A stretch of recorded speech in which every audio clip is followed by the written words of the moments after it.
There is a deep, deep restlessness in me this morning. It comes from reading the news of bombings and broken ceasefires, of finger pointing and blaming, reading of Supreme Court decisions that cause me to walk away in horror and despair. I turned my phone on airplane mode, sat under the maple tree and opened to the Psalms, hoping to find words for my distraction and restlessness. The catbird facing me from the power line above, singing an endless stream of song. I opened to Psalm 55, one with which I am not very familiar. I want to read a few of those lines and offer a few thoughts that I gleaned, for they have quieted my soul just a bit this morning. From Psalm 55. Give ear to my prayer, O God. Do not hide yourself from my pleading. Listen with compassion and respond to my cry.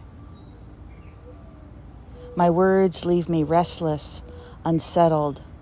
I am distraught by the noise of the enemy, the clamor of the wicked. Who the psalmist is speaking to changes.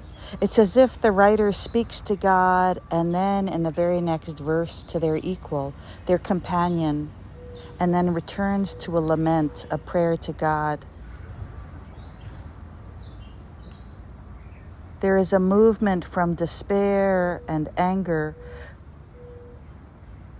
where the writer says, "Let death come upon them. Let them go down alive to Sheol, for evil is in their homes and in their hearts." And then the very next verse, the very next one, is a settling, a returning to what truly guides. The psalm goes on, "But I call upon God, and the Holy One will save me. I weep and I moan, but the Holy One listens to my voice."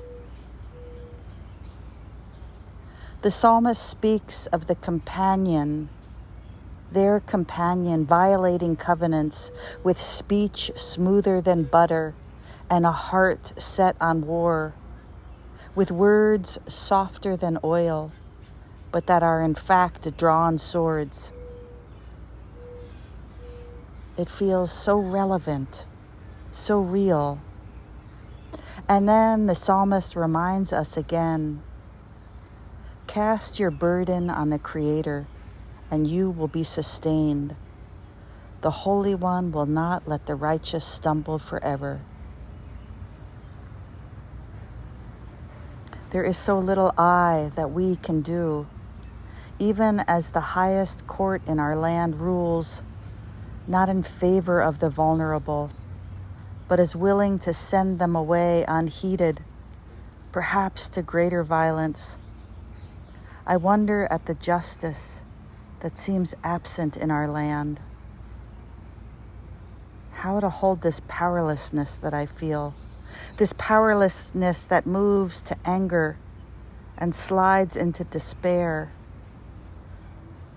and leads me back to prayer, one of the few ways I feel I can respond in this moment.